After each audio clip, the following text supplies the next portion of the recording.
Walt, the trade wars are kicking into high gear. China's trying to get Australia to side with him. Australia said no. China raises tariffs. Trump retaliates. The art of the deal's in full effect today.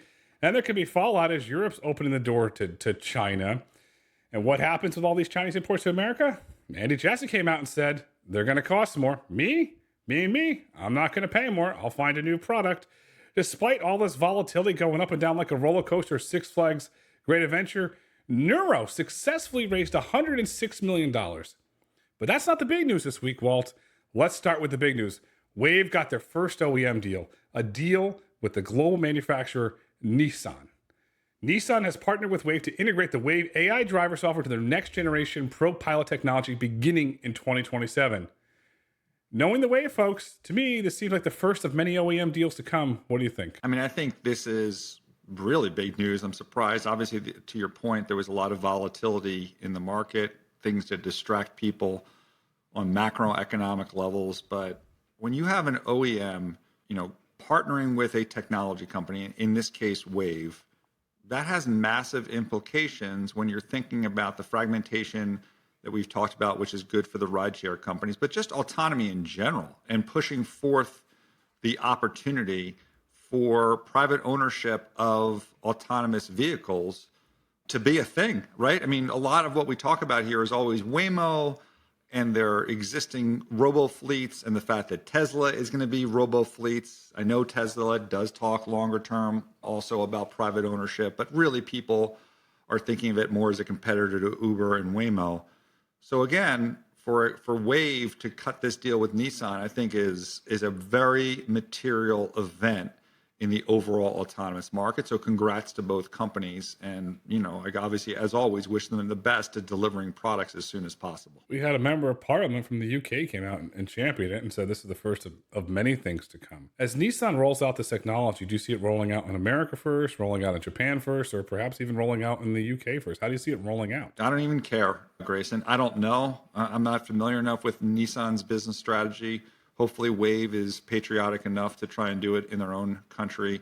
I think maybe they press forward in Europe, to your point in the opening comments about the risk that has entered the global market because of Trump's move in tariffs, specifically in Europe I'm talking about here, where if Europe goes to China and opens up to EVs and autonomous technology, I would hope that Wayve, a European company, and Nissan, try and push for autonomy in Europe so that the Chinese automotive market and autonomy market doesn't take over that region of the world. So I think that's obviously important for Western countries. But again, for me, the bigger issue here is just OEMs, making partnerships with technology companies, which I think is what we should look for in 2025. Furthermore, it validates Wayve's business model as licensing. Nissan is the first of many to go. We saw a few weeks ago, Wayve announced they opened an office in Stuttgart. Perhaps do you think we could see a German OEM next to follow? I don't know, which OEMs are going to follow. I mean, I think, when I look at like the OEMs that are out there, GM spent $10 billion on Cruise, nothing really to show for it. So do they partner with someone, or are they going to is that enough on their own to have a technology? Ford, do they have a credible strategy? VW, I mean, we can go through every one of these companies and say that there's pressure. There always has been, but there's incremental pressure to come up with a strategy. There's incremental pressure, and the pressure is only going to ramp up when we look at, say, fiscal year 28, when we have data in the vehicle. If Nissan starts selling more vehicles because of Wayve's technology, that's really going to ramp up the pressure on Ford and VW. But when we get to that point, is it too late, or are they going to have to go cut their own deal? Because I'm hearing from sources in Detroit that GM is having a very, very hard time integrating the Cruise technology into the Super Cruise, and there's engineers on the line that are afraid that GM's going to ruin it. You're taking the best of Super Cruise, merging with Cruise, and apparently it's not working very well, not going well. I mean, I'm not an auto expert, so I don't know. My perception is that OEMs in general move very slow, and now they've got the additional distraction of all the stuff with tariffs and like where they're going to manufacture, where they aren't, where they're going to source their parts. So, while I hope that companies can walk and chew gum at the same time, my perception is that OEMs are probably not as great as doing that. So I worry about that. And hopefully someone within these companies is looking forward and saying like, okay, if Nissan and some of these other companies have a path to autonomy in 2027, that they need to start making those decisions today for products that are going to be delivered in 26, 27, or 28, just because, overall, these things just take some time. And I want to clarify for the audience, the initial Wayve rollout of Nissan ProPILOT will be an L2++ system. Over time, there'll be an L4 system. And if I'm Uber or I'm Lyft, I'm cheering that on because, as you said, that's going to create the fragmentation in the market.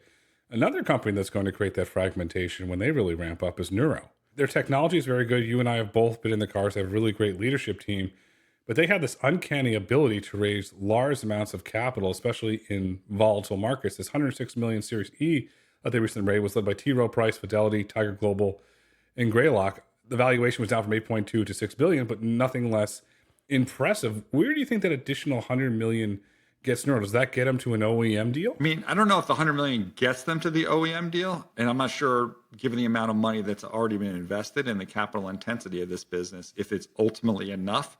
But again, props to them in the most volatile market that we've seen in at least a decade, if not 17 years. They put $100 million on the tape, regardless of the valuation. That is to be commended. What we really look forward to in terms of Nuro is getting a partnership, with an OEM where their technology is licensed to the OEM, and perhaps a partnership with a rideshare guy as well. We talked about this on the last podcast. Like, the ideal world is having a roadmap where the car comes off the line, whatever OEM it is, with the Nuro technology or May Mobility or Wayve or Aurora or whatever it is, and it's Uber ready to get plugged into that network if it's available. So I think Uber can play a role there. So 100 million is great. Congrats to them, but looking even more forward to the partnerships that they can potentially sign, and which one of the OEMs is going to be Nuro's partner. And then imagine you're working with the OEM. If the OEM, the licensing partner of Nuro, Wayve, and Uber can come and agree on a standard, then things get really, really interesting, which raises the question, that all comes together as a standard. Does that put pressure on Waymo and other companies where these vehicles are coming off of the factory lines that could be put onto these networks? I mean, it's the age-old model of, do you do it on your own and have your own network, which I think Waymo is kind of gone about, or are you just licensing to other OEMs? And then, do those OEMs also have multiple technology partners, or conversely, the technology companies are going to want multiple OEM partners? So if I am Wayve, like, Nissan is not the last OEM that I'm going to deal with. Nuro, they'll get one on the tape, hopefully, and try and go to others. So what do you, kind of a guess, Grayson, but if you think of a technology platform, whether it's Nuro or Wayve or Aurora or whoever it is, 5 years from now, 10 years from now, number of OEM partners each has. And then conversely, if you're an OEM, Toyota, Daimler, or whatever it is, Nissan, how many technology partners do you have? So let's break it down. I'll start with Aurora because they're getting ready for driver out. So you and I have done a lot of work on that. Aurora today has two public partnerships, Volvo, PACCAR, so that's two. I believe at some point in the next, I will say 3 years, they'll get a deal with Daimler. That will give them three. I do not see them potentially getting a deal with Traton because of the Plus relationship. So I'm going to stick with Aurora with three partnerships there. PACCAR, Daimler, Volvo. Then for Wayve, I see Wayve by 2030 getting 3 to 4 OEM relationships, and maybe potentially 5. Nuro, same 3 to 4, maybe potentially 5. As it relates to the OEMs, let's use Nissan for an example. I could see a situation where one of the licensing techs in a certain range model of vehicles at a certain plant, and then the higher end vehicles perhaps is a more advanced version of the tech from a different vendor. I could very much see that happening. And when that occurs, the pressure is going to shift, which the market is not adapted to, because you have, for whatever reason, and we get mail on this, a lot of Mobileye bulls.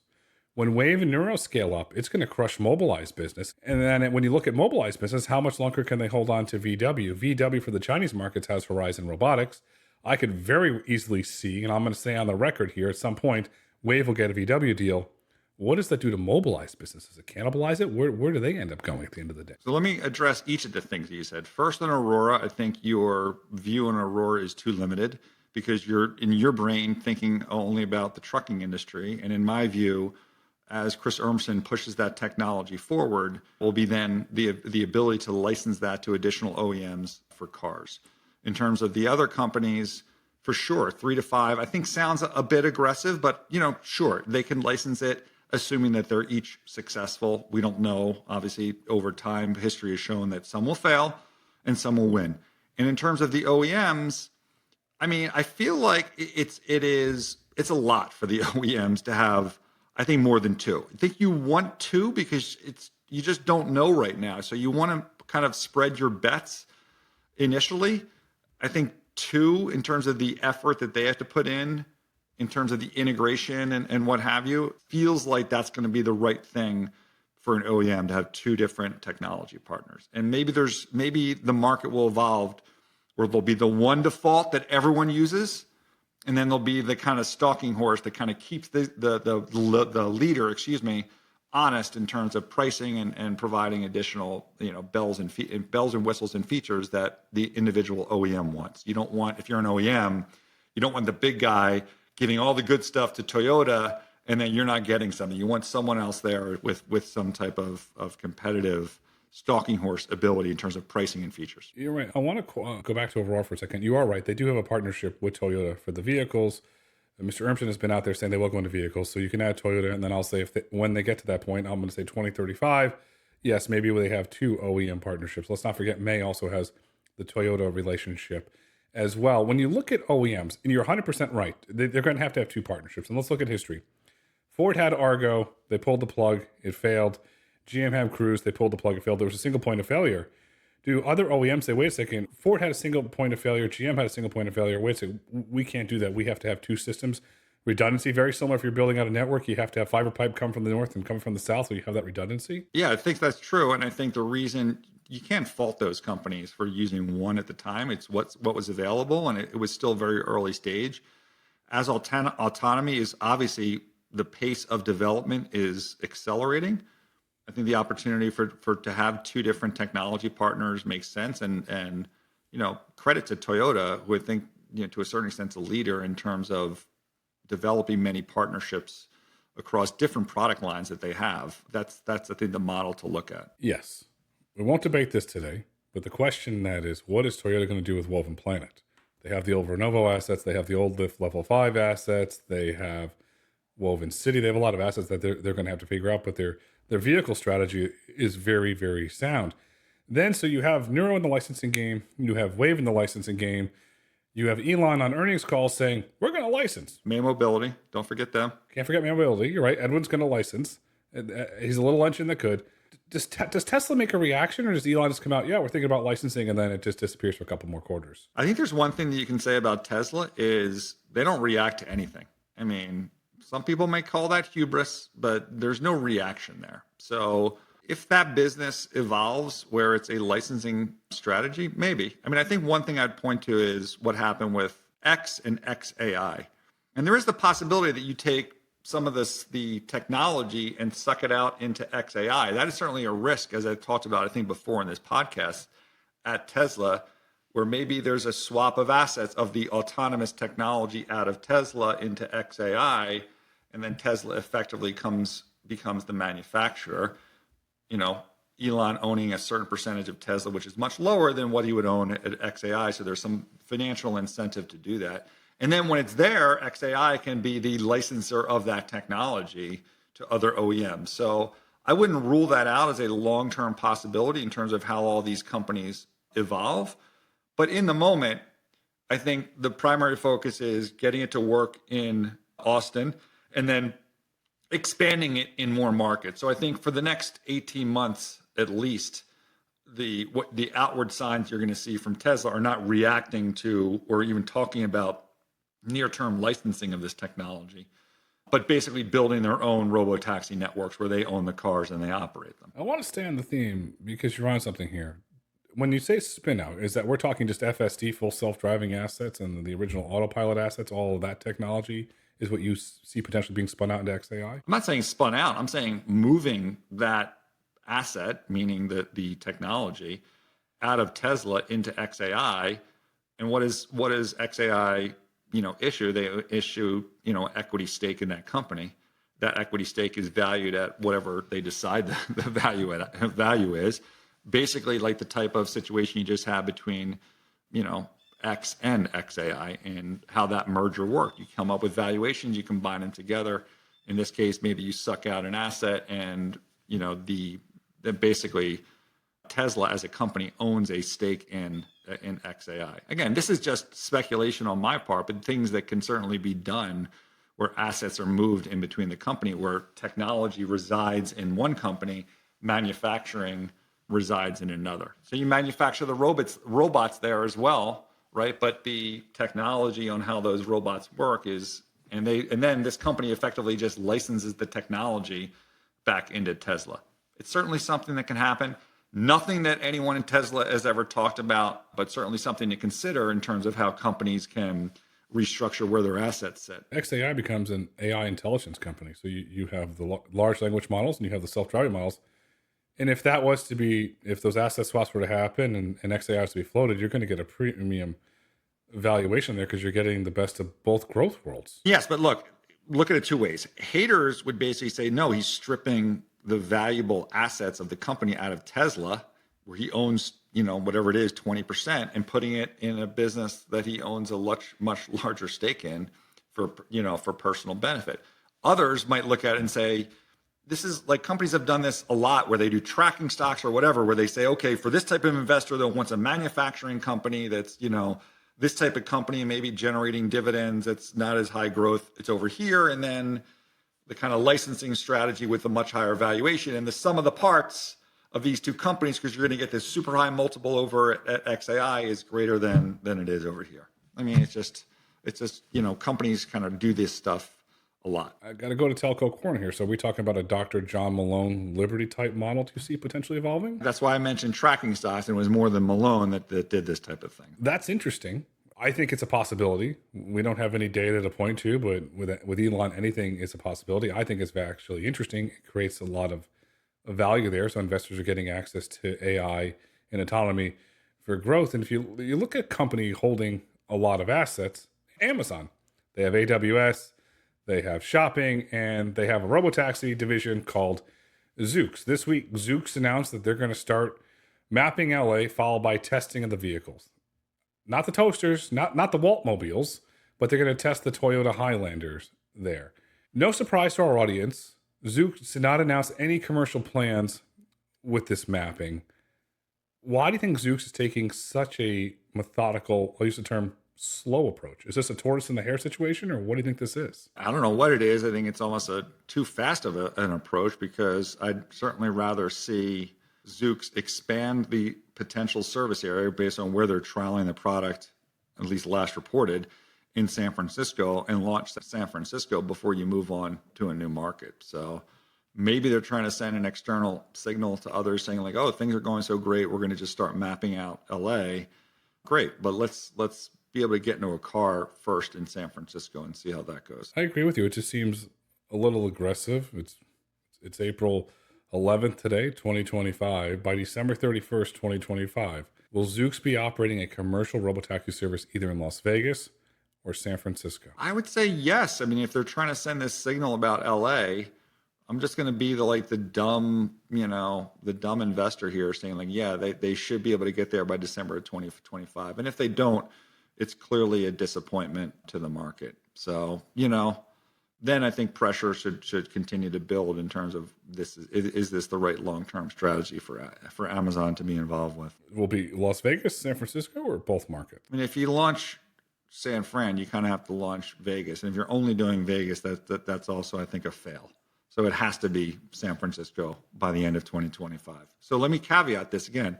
I'm not saying I know or I believe, but I'm saying like that has to be a deadline that, the market has to set for when Zoox can deliver in a market. Go commercial before the end of the calendar year. So I'm not saying I believe in it, but I think that has to be when it happens. I give it less than a 40% chance that they get San Francisco up by the end of the year. Vegas, I'll give a 70% chance. If neither one happens, do we get an activist investor there that puts pressure on Amazon because of the billions of dollars that are being spent on Zoox? And I ask this because Larry Fink of BlackRock said we could be entering a recession, and when we enter recessions, you tighten your buckles, and that's billions of dollars that Amazon's wasting a year.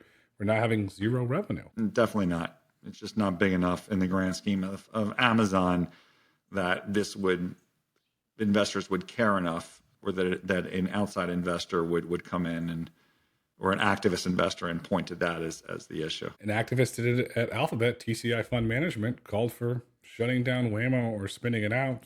That activist was unsuccessful, but Waymo's been very successful in expanding. This week, we had photos from Waymo. We had a report from Business Insider. 25 of the Jaguar I-Paces have showed up in Tokyo to start mapping. They got to start mapping and then learning to drive on the left-hand side. What do you make of this? Well, I'm disappointed that they can't use Zeekrs for mapping.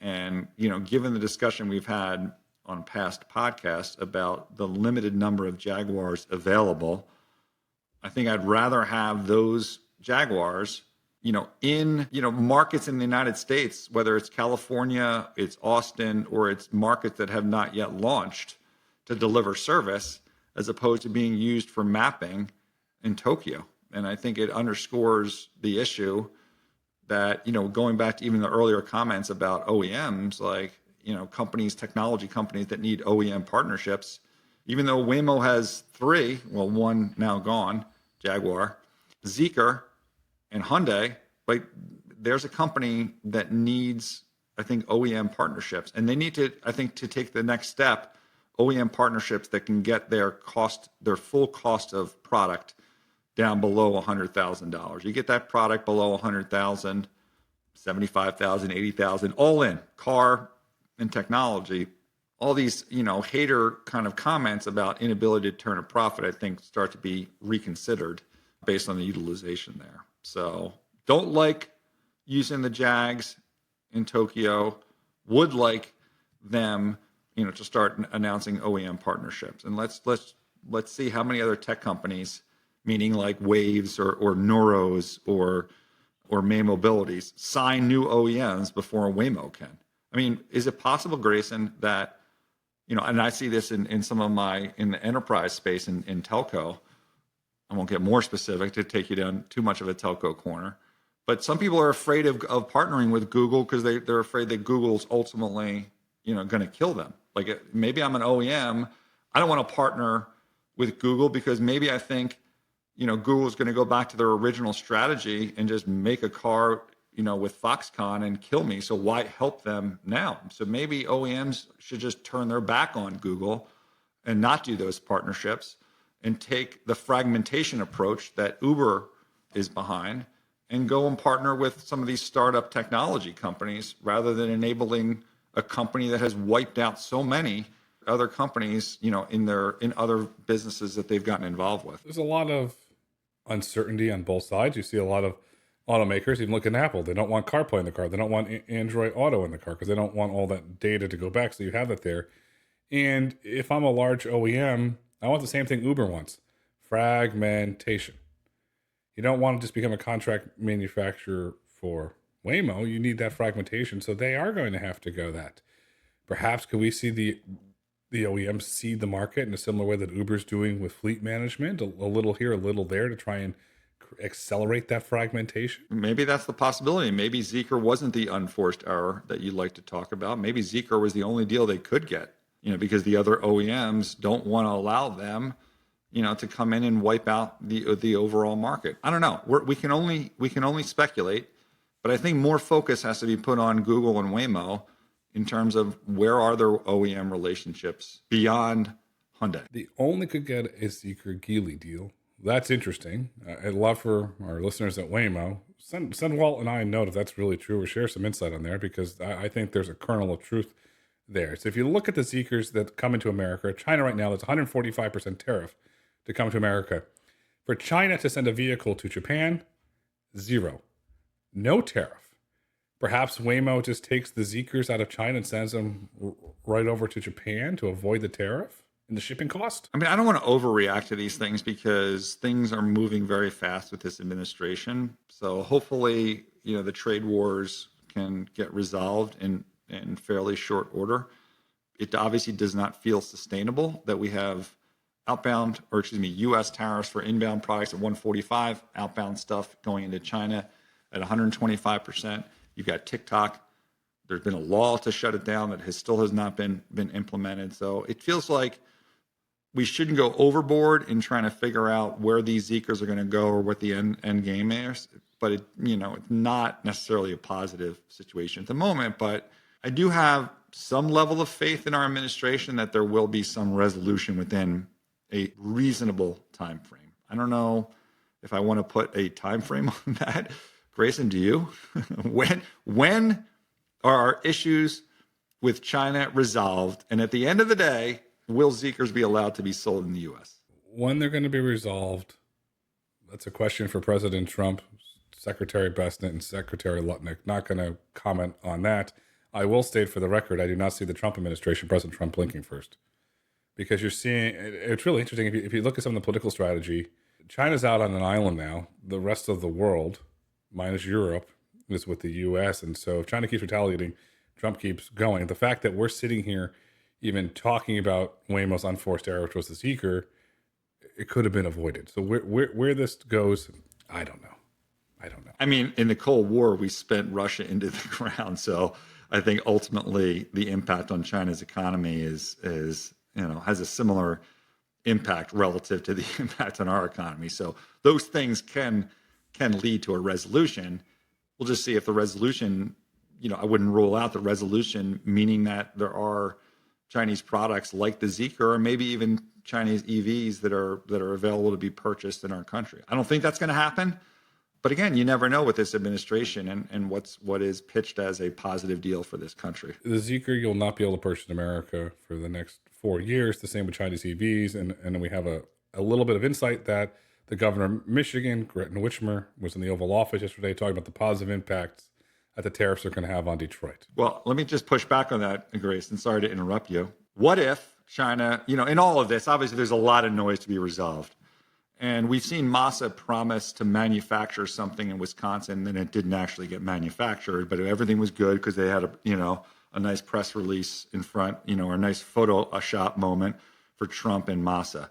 What if, there's, hey, we're going to make cars in the U.S. We'll make Zeekers. We'll open up manufacturing facilities, in the U.S. or perhaps with our trade partner in Mexico. And as a result, this is a big win. We get out there. We've created jobs in the U.S. So now, obviously, we're going to let Zeekers. And then it turns out that 80% of the Zeekers that get sold in America are ultimately made in China anyway because they created a good press event where 20% are going to be made in the U.S. You don't think something like that could possibly happen? Anything could happen. There's data from Pew that 8 in 10 Americans do not want a Chinese manufactured vehicle. So that's Pew data. So is it possible it could happen? Yes. Do I see it happening? Absolutely no. But what we are seeing is a realignment. We're seeing Europe opening the door to China. You want to talk about blowing up your auto industry? The European Union announced that they are having discussions with China to remove all automotive barriers around tariffs. Germany's auto industry is in a recession, and you're going to import Chinese electric vehicles into Europe just to try and counteract America? This is Chi taking Beltland Road right into the heart of Europe, right into Deutschland. So, and then all suddenly, about a month ago, 2 months ago, all the Chinese autonomous vehicle companies started opening up operations in Europe. Pony AI, WeRide. What did they know? What did the CCP tell Pony AI and WeRide ahead of this announcement that we get out of the European Union? I mean, I don't think that anyone knew anything. I feel like this is a direct result of Europe reacting to the tariff plan of the U.S. So, yeah, it's open now. Let's see when all the dust settles in terms of these trade wars, where it ends up. So I just think this was a very reactive thing by the EU in response to Trump's tariffs. It's a bad decision, by the way, because, allowing, to your point, it's hurting your own European manufacturers and you're allowing effectively stolen IP and subsidized technology into your market. That's not ultimately great for the EU. So if they think they're somehow hurting the US, that's, what do they say? Cutting off your nose to spite your face. It's the art of the bad deal, or the art of the reaction deal, if you want to summarize it that way. Let's say that the deal goes through and Baidu expands their Apollo Go program into Europe. Do we start to see announcements from Uber where they're starting to ramp up these autonomous Chinese-made vehicles in Europe since they're going to be expanding there? From Uber's standpoint, you have to be passionless about this. It doesn't necessarily help them in the US if they're helping Chinese companies in Europe, but Uber is a global company. So sure, I mean, this is the fragmentation that's required. They should look at that globally. So there's no reason that Uber and others should do this. It's just at the expense of the U.S., and the U.S. is still the largest market. So, again, it's kind of a bad result of our trade policy at the moment. But this speaks to, how quickly that's going to get resolved. A lot of these, it's not like when the trade war was on for a lot of these countries for the week that it was on, and I get that it's extending for China, that you're going to have all of a sudden people are, shovel ready on manufacturing in the U.S. Let's see where things settle out before we just are convinced that Uber is spending their efforts to support technology companies, Chinese technology companies. Because again, U.S. most important market, that doesn't solve their issue here because those technology companies won't be able to be operational here, or maybe they will, but I doubt they will. What I do know is that we're going to have to watch it to see what comes to fruition, and if it does come to fruition, I want to see, do these Chinese autonomous vehicle robotaxi companies, do they get the Uber bounce that we're seeing in Austin? Alex Innerman, a growth partner at A16Z's, put out data from TripIt. I don't buy it because there's been a lot of pushback on it, that Waymo is seeing a significant Uber bump in Austin. What do you make of this data? Well, the data that he showed just shows the acceleration in the first 27 days of launching in Austin and how quickly their penetration rose relative to other markets. What's interesting is like Phoenix is on there, and Phoenix was a hybrid market where it was also available on Uber, and that didn't see the bump. I mean, Uber bulls would have you believe that this is the reason why Waymo should definitively use Uber, going forward. And when I look at it more closely, I'm like, okay, at 0.02 cumulative rides, they got there in 17 days, and in Austin, and for San Francisco, they got there in 27 days? So for 8 to 10 days, faster to 0.02 rides, you're going to basically turn over your business to Uber and whatever margin give up that occurs. I think that's an aggressive assumption. And more importantly, I just think Google is this large behemoth of a company that just thinks like, we're so smart, we don't need anybody. Yes, they will do this stuff in Austin, to test what it's like. But I think going forward, other than maybe you get a deal with Lyft in an incremental market, that the bias is going to be that they believe that Waymo 1 is the solution. I could be wrong. I don't have any special, information from Google. I'm just reading the tea leaves as I've seen it in other things that Google's operated, like YouTube TV, where they just think that their technology is so good, the advertisers should just come to them. And anyone that has YouTube TV realizes that you get a lot of moment of zens and you got a lot of repetitive commercials, and they don't sell advertising as well as traditional media companies. Because no, tech nerds, like if you just build it, they don't come. Sometimes there's more, to what makes the model work and what Uber does to the market. So I think, who knows where we end up, but I don't think that just because they've had success in Austin, this means that Waymo is sold on only doing Uber relationships going forward when they launch new markets. I agree with that. I get more zen moments on doing advertising on YouTube TV. You're right. It's like, oh, polar bears, oh, rainforest. You get all sorts of interesting stuff there. To me, the big tell sign is when Waymo announces new additional markets. If they're Waymo 1 markets or Uber markets, we'll get an indication there. We're also going to get data out of Atlanta. When Atlanta comes online, how long would you estimate, if you had to put your estimation hat on, that the exclusive deal in the certain markets are between Waymo and Uber? Is it a 24-month, 36-month, anything that you've seen historically that we might point to? Well, how do we even know they're exclusive? How do we know they're exclusive? Like, just because maybe it's 3 months. I don't know. We do not have that information. I think both parties are probably open to have non-exclusives. Also, when you're a large company like Google, doing exclusives can be, a dangerous thing to do in any regulatory environment. It's not like the Trump administration is any more friends to big tech than the last administration. So, I don't know. So we'll see what happens. Could we ever get to a point where Waymo's available on Uber and Waymo One's available in the same city? And if so, how would you see the ridership going in terms of who uses what? Well, that is the case in Phoenix, but I think we've had discussions with other companies in fleet management, and I think hybrid markets have had positive feedback, right, in terms of the performance there. But again, like, this is just early data points, and I think longer term or intermediate term in their brains, I'm just going to be biased in saying that I think Google thinks that they can do it alone with Waymo One. That may be their Achilles heel, right? Because if they're slow moving and it limits how quickly they can drive penetration in the market, that's just leaving the window of opportunity open for Tesla, and more importantly, these technology companies that are partnering with OEMs to enter at a later point, partner with Uber, and grab that share that effectively Waymo is leaving on the table by not partnering with Uber in every market. So we'll have to see how that plays out. These are gambles that you make, and we'll have to see how every new market goes. I will say this, Grayson, it seems to me investors believe that all new markets that Waymo launches will be Uber markets as opposed to Waymo One. So that feels like the consensus view, in part based on this data we're looking at here from Austin. So to the extent that Waymo launches or announces a new market and calls it a Waymo One market, that's probably going to be an incremental negative catalyst for Uber and Lyft. It will be, and I think the investors are wrong. I think Waymo is going to go at it alone. We've been doing this, Walt, 33 weeks now. It feels like we've been doing this years, buddies. We've been doing 33 weeks, and I am now to the conclusion where the robotaxi market's not set.